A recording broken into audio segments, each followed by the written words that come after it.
Hello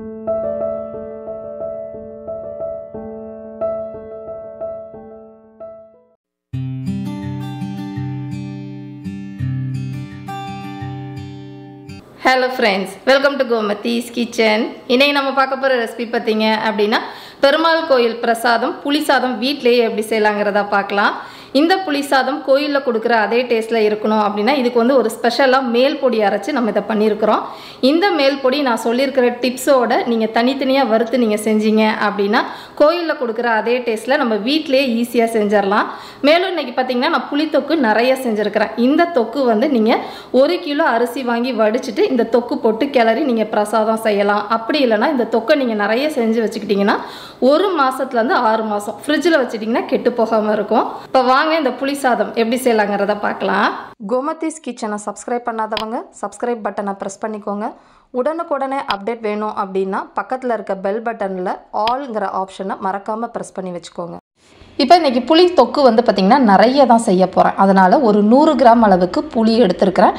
நல்ல பழைய புளியா பார்த்து வாங்கிக்கோங்க. அந்த புளி சாதம் புளி தொக்குக்குலாம் ரொம்ப நல்லா டேஸ்டா இருக்கும். இப்போ இத ஊற வச்சுக்கலாம். இத ஊற வைக்கிறதுக்குன்னு பாத்தீங்கன்னா ஒரு 2 கப் அளவுக்கு நல்ல கொதிக்கிற தண்ணி இதல சேர்த்துக்கறேன். இப்போ இந்த புளி வந்து நல்லா ஊறிக்கிட்டு இருக்கட்டும். இது ஊறிக்கிட்டு இருக்க சமயத்துக்குள்ள நம்ம புளி தொக்குக்கு மேல் பொடி அதே மாதிரி மிளகாய் பொடி ரெண்டுமே அரைக்கணும். அதை நம்ம வறுத்து அரைச்சு ரெடி பண்ணிக்கலாம். இப்போ வந்து நம்ம மேல் பொடி முதல்ல அரைக்கிறதுக்கு வறுத்துக்கலாம். அதுக்கு ஒரு பேனை வந்து சூடு பண்ணியிருக்கிறேன். இதில் 1/4 கப்பு மல்லி விதை சேர்த்துருக்கிறேன். நிறக்க எடுத்துருக்கிறேன். கூடவே வந்து இன்னொரு 1 டேபிள் ஸ்பூன் அளவுக்கு மல்லி விதை சேர்த்துக்கோங்க. உங்கள்கிட்ட மெஷரிங் கப்பில் 1/3 கப்புன்னு ஒரு கப் இருக்கும். அது இருந்துச்சுன்னா அதில் நிறக்க 1 கப் எடுத்துக்கிட்டிங்கன்னா சரியாக இருக்கும். இப்போ இந்த மல்லி விதையை ஒரு நிதானமான தீயில பொன்னிறமாக வாசனை வர அளவுக்கு வறுத்து விட்டுக்கலாம். இப்போ பார்த்தீங்கன்னா மல்லி விதை ஓரளவு வறுப்பட்டு செவந்துக்கிட்டு இருக்குது. இப்போ பேனை ஆஃப் பண்ணிவிட்டு அந்த பேனில் இருக்கிற சூட்டுக்கே இன்னும் கொஞ்சம் நேரம் வறுத்து செவக்க விட்டுக்கோங்க. ரொம்ப கருகிடக்கூடாது. இப்போ வந்து இதை ஒரு தட்டுக்கு மாற்றி ஆற வச்சுக்கலாம். நம்ம எல்லா சாமான்களையும் தனித்தனியாக தான் வறுக்கணும். அப்போ தான் ரொம்ப நல்லா டேஸ்ட்டாக இருக்கும். இப்போ இதே பேன்லேயே 1 டீஸ்பூன் அளவுக்கு வெந்தயம் சேர்த்துக்கலாம். இப்போ இந்த வெந்தயத்தை மட்டும் தனியாக நிதானமான தீயில செவந்து வரும். வெந்தயம் பார்த்தீங்க அப்படின்னா கடுகு மாதிரி உங்களுக்கு பொரியும். அந்த மாதிரி பொரிஞ்சு வறுபடுறப்ப தான் வாசனை நல்லாயிருக்கும். இப்போ உங்களுக்கு பார்க்குறப்பே தெரியும்னு நினைக்கிறேன். நல்லா பொரியுது பாருங்கள். இப்போ நல்லா செவந்துருச்சு, கருகிடக்கூடாது. இப்போ இதையும் வந்து நம்ம ஏற்கனவே வறுத்து எடுத்து வச்சுருக்கிற சாமான்களோடையே இதையும் சேர்த்துக்கோங்க. இப்போ அடுத்ததாக வந்து பார்த்திங்கன்னா மிளகாய் வறுத்துக்க போகிறோம். மிளகாய் வந்து மேல் பொடிக்கு கம்மியாக தான் சேர்த்துக்க போகிறேன். ஒரு 6லேருந்து 7 மிளகாய் சேர்த்துக்கோங்க. இதை வந்து நல்லா கொஞ்ச நேரம் நல்லா செவந்து வர மாதிரி வறுத்து விட்டுக்கலாம். இப்போ பார்த்தீங்கன்னா மிளகாய் செவந்துருச்சு. இந்த அளவுக்கு வறுபட்டால் போதும். இப்போ இதையும் வந்து அந்த தட்டிலே எடுத்து வச்சு ஆற வச்சிடலாம். இப்போ இது வந்து பார்த்திங்கன்னா மேல் பொடி நம்ம வந்து போடுறதுக்காக நம்ம வறுத்து வச்சுருக்குறோம். இதை வந்து தனியாக எடுத்து ஆற வச்சுருங்க. இதை ஆறிக்கிட்டு இருக்க சமயத்துக்குள்ளேயே பார்த்திங்க அப்படின்னா நம்ம புளி தொக்குக்கு ஃப்ரெஷ்ஷாக மிளகாத்தூள் பொடிக்க போகிறோம். அதுக்கு ஒரு அதே பேன்லேயே 1 டீஸ்பூன் போல் எண்ணெய் சேர்த்துக்கோங்க. இப்போ இதுக்கான மிளகான்னு பார்த்தீங்க அப்படின்னா மிளகாய் காரத்துக்கு ஏற்ற மாதிரி நீங்கள் சேர்த்துக்கணும். ஏன்னா நம்ம மேல் பொடியிலையும் போட்டிருக்கிறோம், அதே மாதிரி தாளிக்கிறப்பையும் சேர்ப்போம். இப்போ இதில் வந்து பார்த்திங்கன்னா ஒரு 15லேருந்து 20 மிளகாய். இப்போ இதை வந்து நல்லா செவக்க வறுத்துக்கலாம். இப்போ பார்த்திங்கன்னா மிளகாய் நல்லா செவந்து வறுபட்டுருச்சு இல்லையா? இந்த அளவுக்கு வறுபட்டால் போதும். இப்போ இதை வந்து ஏற்கனவே எடுத்து வறுத்து வச்சுருக்கோம் இல்லையா? அந்த தட்டில் வைக்க வேண்டாம், தனியாக ஒரு தட்டில் எடுத்து வச்சுக்கோங்க. இப்போ இது வந்து நல்லா ஆறட்டும். ஆறுனதுக்கப்புறமா நம்ம பொடிச்சுக்கலாம். இப்போ எல்லாமே நம்ம வறுத்து எடுத்து ஆறிக்கிட்டு இருக்க சமயத்துக்குள்ள பார்த்திங்கன்னா புளியையும் கரைச்சிட்டேன். புளியை கரைச்சி நான் அந்த கரைச்ச தண்ணியோட அளவுன்னு பார்த்திங்க அப்படின்னா ஒரு 6 கப் அளவுக்கு நல்லா கரைச்சி வடித்து எடுத்து வச்சுருக்கிறேன். இப்போ புளித்தொக்குக்கு புளி தண்ணி வந்து நம்ம கரைச்சி எடுத்தாச்சு. இப்போ நம்ம பொடியெல்லாம் அரைச்சிக்கலாம். அதுக்கு ஒரு சின்ன மிக்ஸி ஜார் எடுத்து வச்சுக்கோங்க. முதல்ல அரைக்க போகிறதுன்னு பார்த்தீங்க அப்படின்னா தனியாக வறுத்தோம் இல்லையா? புளி தொக்குக்கு காரத்துக்கு மிளகாத்தூள் அதை மட்டும் இப்போ சேர்த்துக்கலாம். இப்போ இதை வந்து உங்களால் எவ்வளோ நைஸாக பொடிக்க முடியுமோ அந்த அளவுக்கு பொடிச்சுக்கோங்க. இப்போ பார்த்தீங்கன்னா பொடிச்சு எடுத்துகிட்டு வந்துட்டேன். ரொம்ப நைஸாக பொடிக்க முடியாது, கொஞ்சம் குறப்பாக தான் இருக்கும். ஏன்னா நம்ம கம்மியாக தானே அரைச்சிருக்கிறோம். இந்த அளவுக்கு இருந்தால் சரியாக இருக்கும். இப்போ இந்த இதை வந்து நம்ம ஒரு தனி பவுலுக்கு மாற்றிக்கலாம். இப்போ அதே மிக்ஸி ஜார்லேயே பார்த்தீங்க அப்படின்னா மேல் பொடிக்கு நம்ம அரைச்சிக்க போகிறோம். அதில் வந்து இப்போ நம்ம வறுத்து எடுத்து வச்சுருக்கிற சாமான்கள் எல்லாத்தையுமே சேர்த்துக்கலாம். இப்போ இதையும் உங்களால் எவ்வளோ நைஸாக பொடிக்க முடியுமோ அந்த அளவுக்கு பொடிச்சுக்கோங்க. இப்போ பார்த்தீங்கன்னா நம்ம மேல் பொடிக்கு தேவையான அளவு பொடியும் ரெடி ஆகிடுச்சு. இப்போ இதையும் தனியாக எடுத்து வச்சிடலாம். 2 பொடியும் செஞ்சாச்சு. இப்போ வந்து நம்ம புளி தொக்கு செய்ய ஆரம்பிச்சிடலாம். இப்போ இந்த புளி சாதத்துக்கு தொக்கு செய்கிறதுக்குன்னு பார்த்திங்கன்னா நல்ல அடிகனமான அகலமான பாத்திரமாக எடுத்துக்கோங்க. ஏன்னா நம்ம நிறைய தொக்கு செய்ய போகிறோம். அதுக்கு நல்லெண்ணெய் சேர்த்துக்கிறேன். நல்லெண்ணெய் பார்த்திங்கன்னா ஒரு 3/4 கப்லேருந்து 1 கப் அளவுக்கு சேர்த்துக்கோங்க. ஏன்னா இப்போ நம்ம நிறைய செய்ய போகிறோம். இந்த தொக்கு வந்து பார்த்திங்கன்னா நீங்கள் 5-6 மாதம் ஃப்ரிட்ஜில் ஸ்டோர் பண்ணிக்கிற மாதிரி தான் செய்ய போகிறேன். அப்போ எண்ணெய் நிறையா இருந்தால் தான் நல்லாயிருக்கும். இப்போ முதல்ல இதில் சேர்க்க போகிறதுன்னு பார்த்திங்கன்னா கட்டி பெருங்காயம் 2 கட்டி இந்த சைஸில் எடுத்துருக்கிறேன். புளி சாதத்தை பொறுத்த வரைக்கும் கட்டி பெருங்காயம் போடுறப்போ உங்களுக்கு ரொம்ப நல்ல மணமாக டேஸ்ட்டாக இருக்கும். இல்லாத பட்சத்தில் பொடி பெருங்காயம் நம்ம கொதிக்கிறப்ப சேர்த்துக்கலாம், சரியாக இருக்கும். இப்போ இந்த பெருங்காயம் வந்து நல்லா பொரிஞ்சு வரட்டும். இப்போ பார்த்திங்கன்னா ஓரளவு நல்லா பொரிஞ்சு பெருசாக வந்துருச்சு. இப்போ இந்த சமயத்தில் ஒரு 1.25 அளவுக்கு கடுகு சேர்த்துக்கலாம்.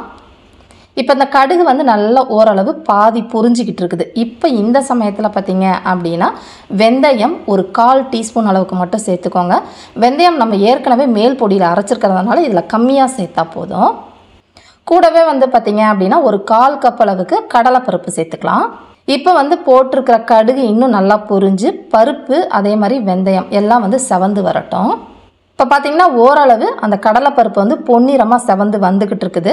இப்போ இந்த சமயத்தில் பார்த்திங்கன்னா நான் ஏற்கனவே வறுத்த வேர்க்கடலை தான் வச்சுருக்கிறேன். அதனால் இப்போ சேர்த்துக்கிறேன். வறுக்காததுன்னா நீங்கள் கடலைப்பருப்பு போடுறப்பே போட்டு நல்லா செவக்க விட்டுருங்க. இப்போ பார்த்திங்கன்னா போட்டிருக்கிற கடலைப்பருப்பு கடலை எல்லாமே நல்லா வந்து கரெக்டாக பொன்னிறமாக வறுபட்டு இந்த அளவுக்கு வந்துருச்சு. ரொம்ப கருக விட்டுறாதீங்க. இப்போ இந்த சமயத்தில் வரமிளகா விதையை எடுத்துட்டு ஒரு 6 வரமிளகா கிள்ளி சேர்த்துருக்குறேன். விதை நிறையா போட்டோம் அப்படின்னா ரொம்ப காரமாயிடும். அதனால் விதை இல்லாமல் சேர்த்துக்கோங்க. கூடவே வந்து கருவேப்பிலை கொஞ்சம் தாராளமாகவே சேர்த்துக்கலாம்.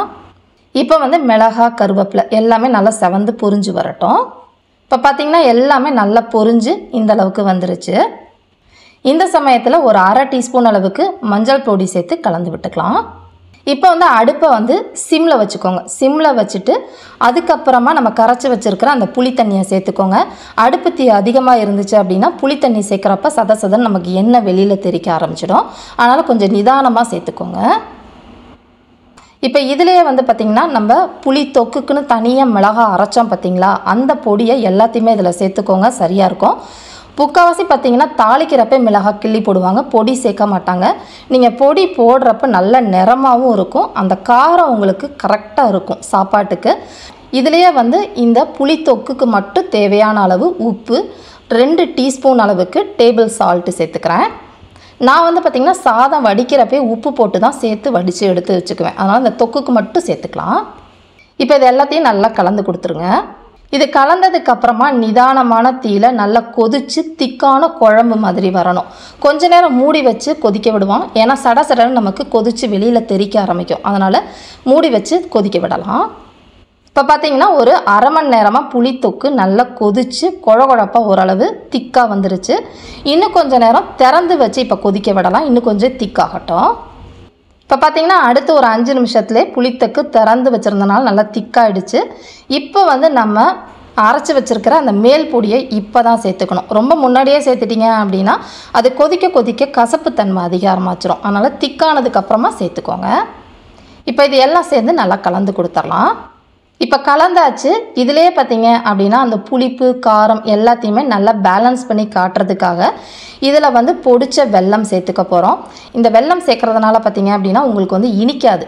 அந்த காரம் எல்லாத்தையும் பேலன்ஸ் பண்ணி காட்டும், டேஸ்ட்டும் உங்களுக்கு என்ஹான்ஸ் பண்ணி காட்டும். ட்ரை பண்ணி பாருங்கள்.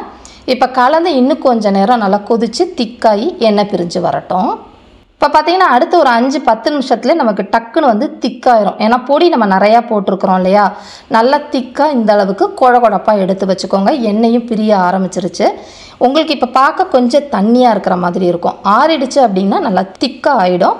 அதனால் இதை வந்து திறந்தே வச்சு ஆற விடுங்க. மூடி வச்சு ஆற விட வேண்டாம், வேர்வைப்பட்டுரும். இப்போ பார்த்திங்கன்னா புளி சாதத்துக்கு தொக்கு வந்து நல்லா ஆறிடுச்சு. நான் ஏற்கனவே உங்கள்கிட்ட சொன்னேன் இல்லையா, புளி தொக்கு ஆறினதுக்கப்புறம் திக்காயிடணும். எந்த அளவுக்கு திக்காயிடுச்சு பாருங்கள். இந்த மாதிரி நல்லா ஆறினதுக்கப்புறமா இதை ஒரு கண்ணாடி பாட்டில்லையோ அப்படி இல்லைன்னா பீங்கான் ஜாடிலையோ ஃப்ரிட்ஜில் வச்சுக்கிட்டிங்கன்னா 5-6 மாதம் வரைக்கும் கெட்டு போகாது. இப்போ இந்த புளி தொக்கை பயன்படுத்தி நம்ம எப்படி புளி சாதம் கிளறலாங்கிறத பார்க்கலாம். இப்போ இந்த புளி சாதம் செய்கிறதுக்குன்னு பார்த்திங்கன்னா சாதத்தை உப்பு போட்டு வடித்து ஆற வச்சுருந்தேன். ஆற வச்ச சாதத்தில் பார்த்திங்கன்னா ஒரு தாளிப்பு கொடுத்துருக்குறேன். கடுகு, கடலை, கொஞ்சமாக மஞ்சள் பொடி, கொஞ்சம் தாராளமாக கருவேப்பிலை, ஒரே ஒரு வரமிளகா போட்டு நல்லா பொரிய விட்டு இதில் சேர்த்து கலந்துக்கோங்க. நம்ம புளித்தொக்கில் தாளிப்பு கொடுத்துருக்குறோம், இருந்தாலும் இந்த ஃப்ரெஷ்ஷாக தாளிப்பு கொடுக்குறப்ப உங்களுக்கு நல்ல மணமாகவும் டேஸ்ட்டாகவும் இருக்கும். இப்போ நல்லா உதுத்து விட்டுறலாம். இப்போ பார்த்தீங்கன்னா சாதத்தை உதுத்து விட்டாச்சு. இப்போ இதில் தேவையான அளவு புளித்தொக்கு நீங்கள் ஃப்ரிட்ஜில் எடுத்துருந்தீங்க அப்படின்னா வெளியில் கொஞ்சம் நேரம் வச்சுட்டு அதுக்கப்புறமா சாதத்தில் போட்டு கிளறுங்க. அப்போ தான் நல்லாயிருக்கும். உங்களுக்கு எவ்வளோ வேணுமோ அதுக்கேற்ற மாதிரி போட்டு கிளறிக்கலாம். இப்போ பார்த்தீங்கன்னா நல்லா கிளறிட்டேன். உங்களுக்கு பார்க்குறப்பே பார்த்தீங்கன்னா அந்த மிளகாத்தூள் போட்டதுக்கு அதுக்கும் கலர் நல்லா டெம்ப்டிங்காக இருக்கும். சாப்பிட்றதுக்கு டேஸ்ட்டும் ரொம்ப கோயிலில் கொடுக்குற மாதிரியே உங்களுக்கு இருக்கும். ட்ரை பண்ணி பாருங்கள். இதே மாதிரி அளவுகளோட இந்த புளி தொக்கும் புளி சாதமும் செஞ்சு பார்த்துட்டு எப்படி இருக்குது அப்படிங்கிறத கமெண்ட் பண்ணுங்கள். வீடியோ பிடிச்சிருந்தாலும் கமெண்ட் பண்ணுங்கள், லைக் பண்ணுங்கள், ஷேர் பண்ணுங்கள். மறக்காமல் கோமதிஸ் கிச்சன் சேனலையும் சப்ஸ்கிரைப் பண்ணி வச்சுக்கோங்க. தேங்க்ஸ் ஃபார் வாட்சிங்.